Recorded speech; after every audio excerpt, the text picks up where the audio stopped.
I'm going to allow Dylan to show some of his creative flow techniques with his barbell as well. Woo! So you might have seen us use something like a rope or a mace, right? And you can take this barbell, and although it's evenly set in my body, physics is going to make these sort of movement patterns much more difficult. I can even add a squat and then return the favor in the other direction.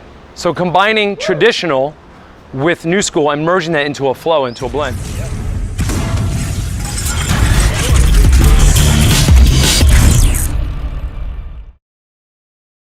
Good afternoon, friends. PC and Dylan Foss here from Gravity and Oxygen with you for another edition of Turf Talk Tuesday. You can say it this time. Turf Talk Tuesday.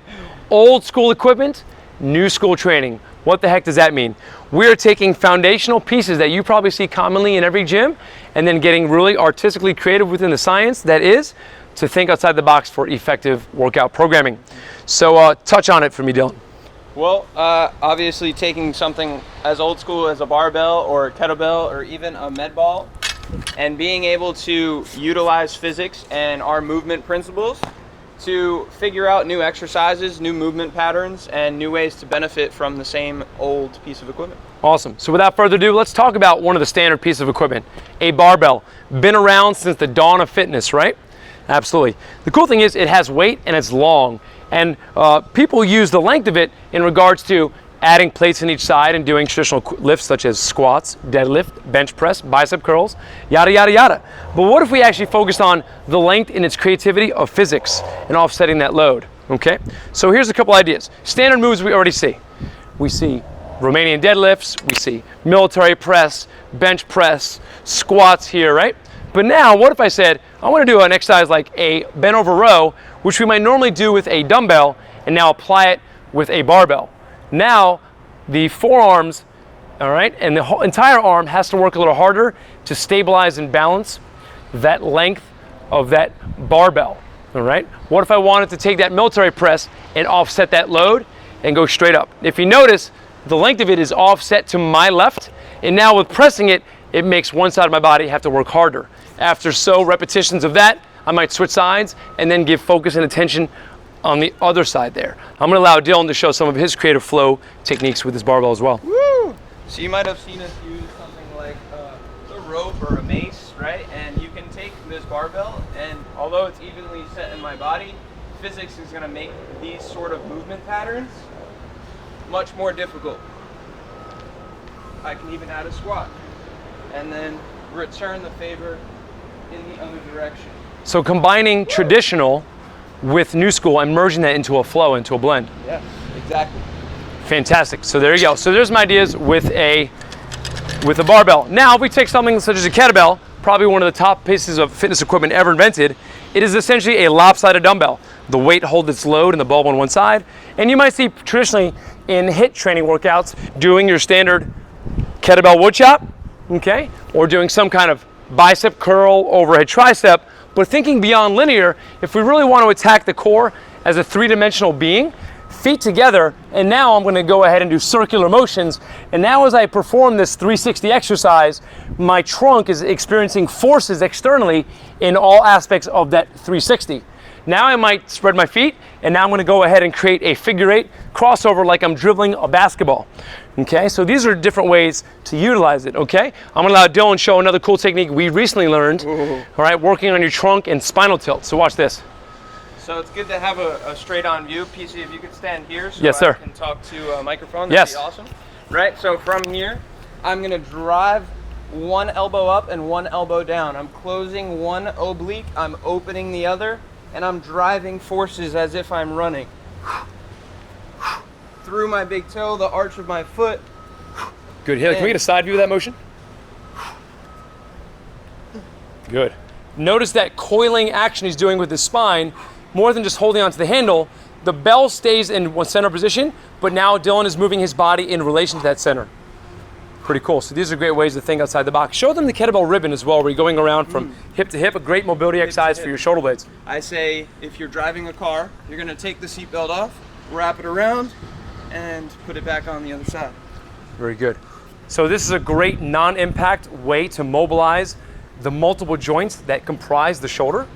a great exercise. We call this a kettlebell ribbon. All right, once again, it's all about choosing your weights wisely as well, because quantity of load does play a part in the movements you choose, correct? Valid. Awesome. So next I'm going to go ahead and take your standard box. You may see this in CrossFits in many gyms, all right? I have one at home as well. This cube has 3 different heights. So this is your standard height. I can flip it up and get taller for a box step up, and I can turn it down flat for an even lower aspect. So beyond your obligatory step ups or jumping onto the box, what if I utilize this aspect into working on glute and hamstring development? So now I'm going to hinge my hips off the back edge of this box.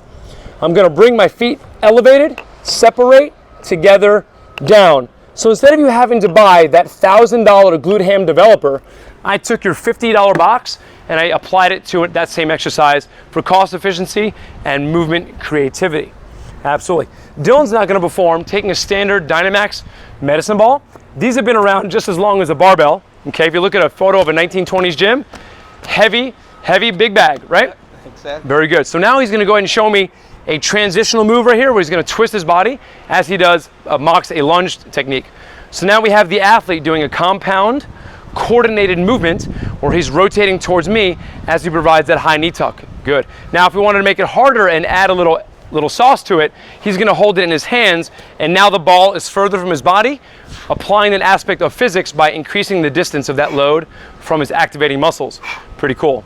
Now if we wanted to use that for the lower half, we're going to show how to do a single leg bicycle knee tuck, where he's going to go face down first, and as he tucks in his left knee, he kicks his right foot in the air, and he's actually going to go higher with that foot, even higher, and now we have an immense amount of core stability needed, shoulder stability, and now we're activating some of those aesthetic core muscles and then firing your hip flexors. After a set of that, maybe 8 per leg, he's now going to apply a single leg hamstring curl. Show me the single leg, buddy. Whoa. Good. Oh yeah. So kind of you. I know. Impromptu videos, right? So now he's going to curl his left foot in and go higher. So now we're overloading a single limb, going back and forth, up and down, in a single leg hamstring curl, utilizing an old school medicine ball. So if you want to get creative with your programming, I would have Dylan do 3 rounds of 8 single leg bicycle knee tucks per leg, and then 8 single leg hamstring curls. Do that multiple rounds, and there you have a pretty challenging workout program design with old school equipment. All right? So those are some perfect examples of how you can think creative with traditional old equipment and get new school training style with it. Anything you want to add lastly? No, I mean, if you want to, you could show them a little bit of... Oh, you want to? Okay, so here's your classic farmer carry pipe. This weighs approximately 30 to 40 pounds.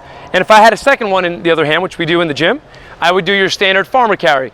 Once again, another exercise that has been around since the Braveheart and Gladiator days, right? Grab something heavy and walk with it. But now if I wanted to learn how to stabilize this pipe with the handle, now as I do this overhead single arm press, I have to control the length of this bar. And as you can see, my elbow is shaking. That means my shoulder is trying to figure out my capacity to control this long farmer carry pipe. All right, so those are some untraditional ways of doing things as well, okay? So hopefully you guys gain a little ounce of knowledge. Maybe you'll infuse that to some of your own programming. Forever and on and on. We always say in this gym, good energy always wins. We hope to see you guys on the next Turf Talk, where we talk about our upcoming nutrition weight loss program, No Bull. No bull. Absolutely. No sugar, no alcohol, Yep. no processed food for 30 days. We'll see you next Tuesday. T3, out. Adios.